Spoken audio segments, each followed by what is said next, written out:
Bonjour à tous et bienvenue dans ce podcast où j'ai le plaisir d'accueillir avec moi Zakaria Mouline de la société SBI. Alors, premier challenge, Zakaria, d'abord bonjour. Bonjour. Et premier challenge, ça va être peut-être pas évident pour toi, de présenter SBI en 30 secondes. En 30 secondes. Alors SBI, grosso modo, c'est un cabinet de conseil. On est spécialisé dans tout ce qui tourne autour de la data. Donc on accompagne les clients sur toute la chaîne de valeur de la donnée. Donc à partir de la phase de réflexion, l'élaboration de la feuille de route, la priorisation des différents chantiers stratégiques à mener, jusqu'à l'intégration des différentes solutions technologiques ou autres, donc jusqu'à la couche de restitution. Si on parle de dashboard, si on parle de reporting, on peut également accompagner sur des cas d'usage de type intelligence artificielle, des chatbots ou de l'IA générative, où on essaye par exemple de prédire des ventes pour une compagnie ou autre. Donc on a vraiment un accompagnement sur tout ce qui tourne autour de la donnée, grosso modo, si je venais à résumer ça.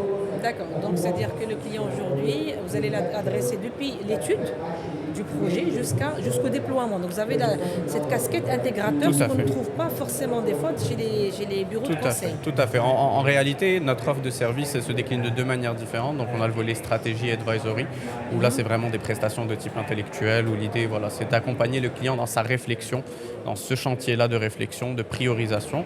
Et puis par la suite, une fois qu'on a défini quelle est l'architecture à mettre en place, quels sont les besoins concrets, comment est-ce qu'on va venir mettre en place des solutions qui vont prendre en compte ces besoins-là et déployer ces besoins-là concrètement pour en faire bénéficier les end-users. D'accord. Et qu'est-ce qui changerait si demain vous avez un client devant vous et vous donnez que la partie étude et vous ne faites pas le déploiement? Quel serait le challenge? On l'a déjà fait en réalité, il n'y a pas de challenge à ça. L'idée pour nous c'est de donner les outils nécessaires au client pour mener à bien ce qu'il estime prioritaire dans son organisation. Si c'est simplement l'étude, on va établir la feuille de route avec lui, on va prioriser et on va lui dire quelle est pour nous la meilleure manière d'aller implémenter cette feuille de route-là. S'il souhaite qu'on l'accompagne dans son implémentation, on sera présent, bien entendu, ça nous fera plaisir. S'il ne souhaite pas qu'on soit présent, écoutez, libre. L'idée, c'est de garder la main jusqu'à la fin pour être sûr que le projet est bien implémenté et réussi correctement. Tout à fait. D'accord. Aujourd'hui, j'aime toujours parler de la dimension humaine. Alors, qui est Zakaria Mouline? Alors, qui est Zakaria Mouline? Je vais parler de mon rôle, grosso modo, chez SBI. Votre position, c'est un peu un background qui rejoint un petit peu ce que vous faites aujourd'hui. Tout à fait. Grosso modo, le titre, c'est directeur engagement client. Donc, ça dit beaucoup de choses et peu de choses en même temps.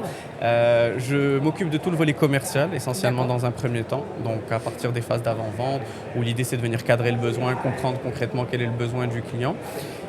Mais une fois que l'accompagnement commence, l'idée c'est de maintenir cette relation-là parce que les besoins peuvent évoluer, les besoins peuvent changer également.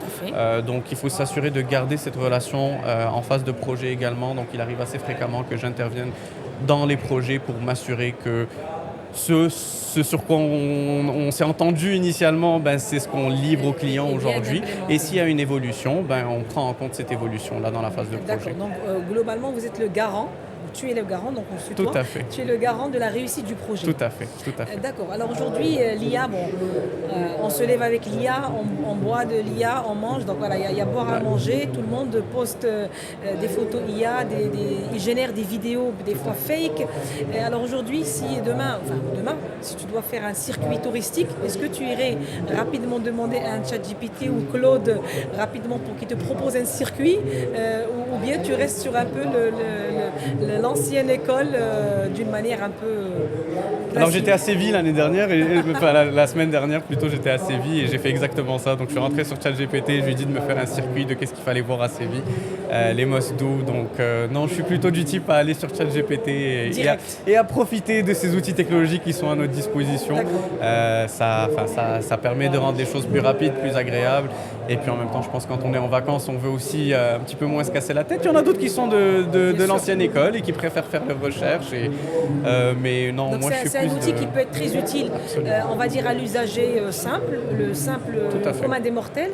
Maintenant qu'on parle du monde de l'entreprise et du B2B, justement à quel point cette IA peut être vraiment rendre l'entreprise plus performante? Écoutez, je pense qu'il faut revenir à la base de la conversation aujourd'hui autour de l'IA. Tout le monde veut faire de l'IA. Il y a beaucoup d'intérêt, beaucoup de hype autour de l'IA. Exactement. On travaille avec beaucoup de clients qui veulent dresser une feuille de route justement IA. Mais quand on commence en phase d'accompagnement ou en phase de découverte au début, on se rend compte que le niveau de maturité est encore extrêmement faible aujourd'hui. Donc il y a cette pression du top management de faire de l'IA, une pression qui est par la suite cascadée bien entendu aux équipes, donc jusqu'aux exécutants.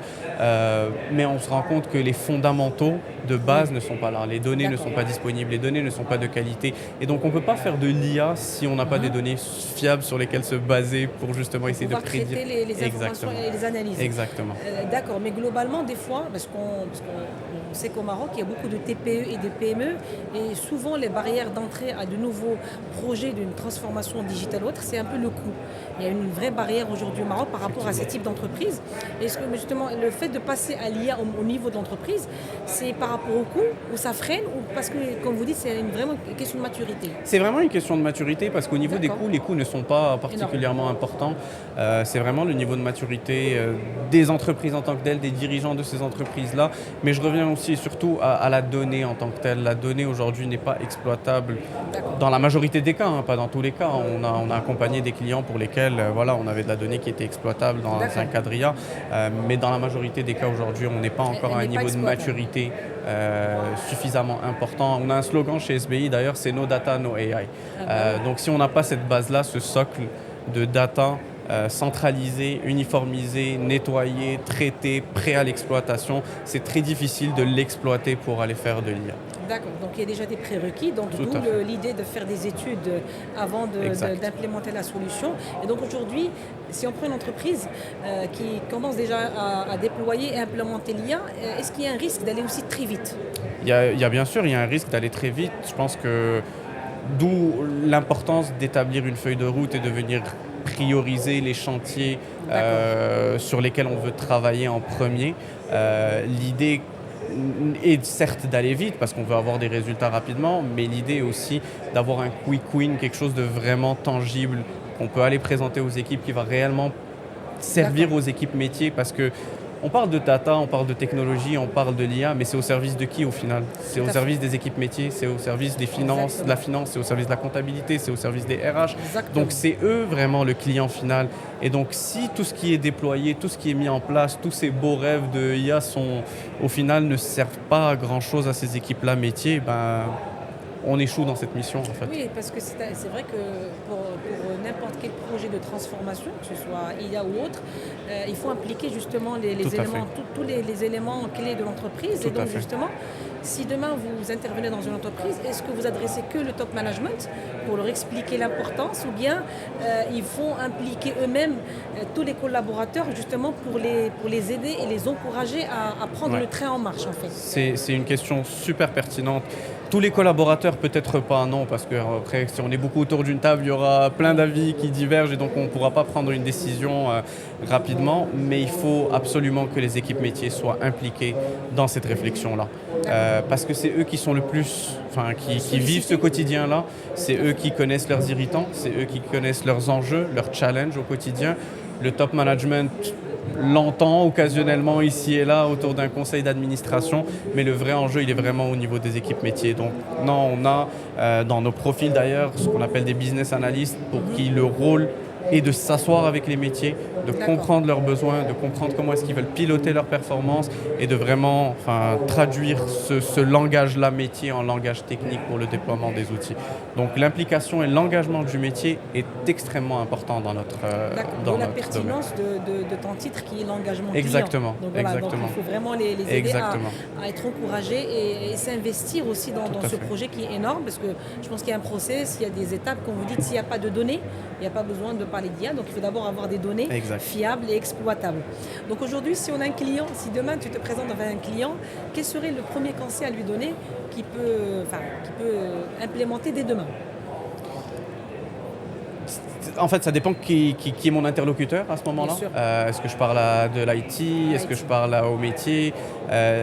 Généralement, c'est... On va dire le décideur. Si on prend demain un leader, il faut quel est le premier conseil à lui donner qui commence à déployer dès demain? De s'asseoir avec son métier, de comprendre quel est son enjeu concret. Qu'est-ce qu'il cherche concrètement à suivre? Quel est le KPI clé pour lui?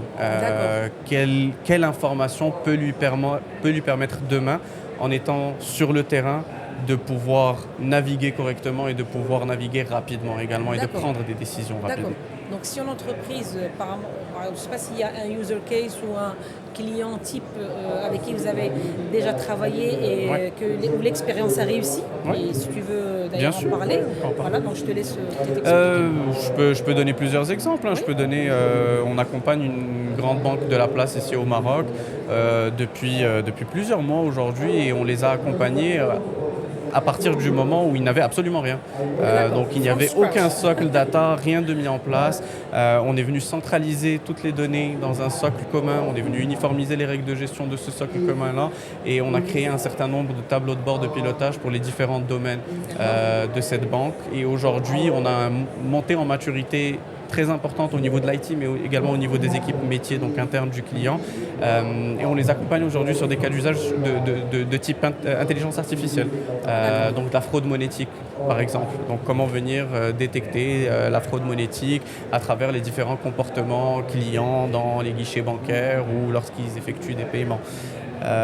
Ça, c'est un exemple de cas d'usage. Un autre exemple de cas d'usage, c'est un retailer marocain qui voulait autonomiser ses équipes métiers dans la création des dashboards pour pouvoir piloter leurs performances. Donc, qu'est-ce qu'on a fait? On est venu, même chose, centralisation des données dans un socle commun, uniformisation des règles de gestion, création d'un premier tableau de bord et puis par la suite, accompagnement à la co-construction du deuxième tableau de bord avec les équipes métiers pour les faire monter en compétences là-dessus, pour les autonomiser là-dessus, pour qu'elles prennent la main là-dessus et qu'elles se sentent également impliquées là-dessus. Et donc aujourd'hui, ça libère énormément de temps à l'IT, justement, pour pouvoir s'attaquer à d'autres chantiers de sécurité ou autres qui sont extrêmement importants, extrêmement stratégiques également pour l'entreprise. On revient sur le mot d'ordre que tu as énoncé tout à l'heure, c'est-à-dire la data. S'il n'y a pas de data, numéro un, la data. Deuxièmement, l'implication des différents corps métiers pour qu'ils puissent s'impliquer pour créer ce premier dashboard. Une fois qu'on analyse, on passe aux étapes suivantes. Donc aujourd'hui, dans ces types de...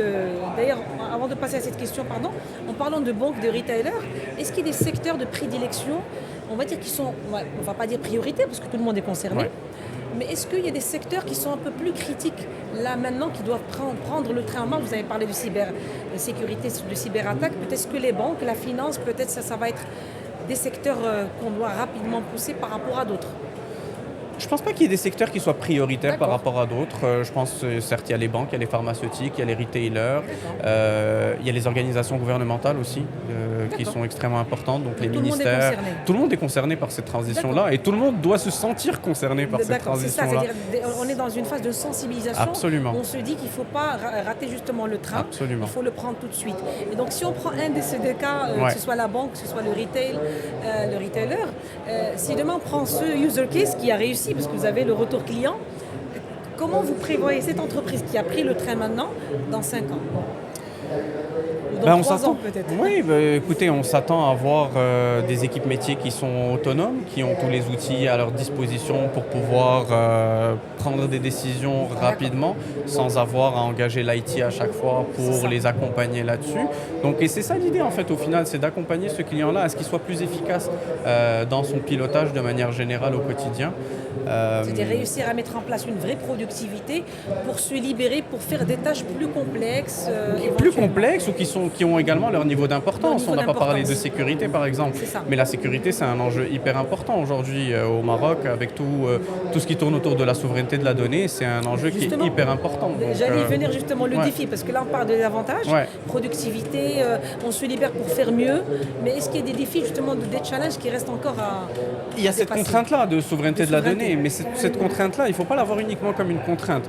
Donc il y a quand même un aspect positif là-dessus parce que ça remet la sécurité de la donnée au centre de la conversation. Tout à fait. Donc ça pour moi c'est l'aspect hyper positif de la souveraineté de la donnée. Maintenant, la contrainte c'est que ça limite forcément nos choix technologiques. On se retrouve dans des situations où les architectures peuvent être un petit peu plus complexes. Peut-être qu'on peut aller sur des architectures hybrides. Quelque chose qui est extrêmement important quand on parle de souveraineté de la donnée, c'est de faire une classification de la donnée. On classifie quelle est la donnée qui est considérée sensible, quelle est la donnée qui est considérée ok, comme non ça, c'est sensible. important. Parce que toutes les données ne sont pas forcément sensibles Exactement. dans une compagnie. Et on a l'impression qu'elles le sont parce que le top Oui. management te dit, ah ben s'il y a une fuite, Voilà, qu'est-ce qu'on c'est fait? ça.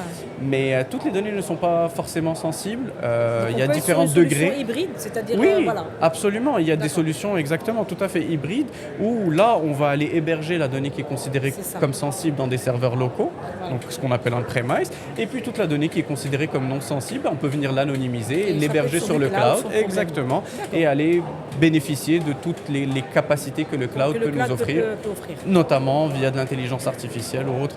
Mais cette contrainte-là réglementaire est hyper importante aujourd'hui au Maroc. Les régulateurs travaillent dessus. On a différents niveaux de contraintes en fonction de quel secteur on parle. Aujourd'hui, les ministères ne veulent pas s'exposer au cloud. C'est compréhensible. D'accord.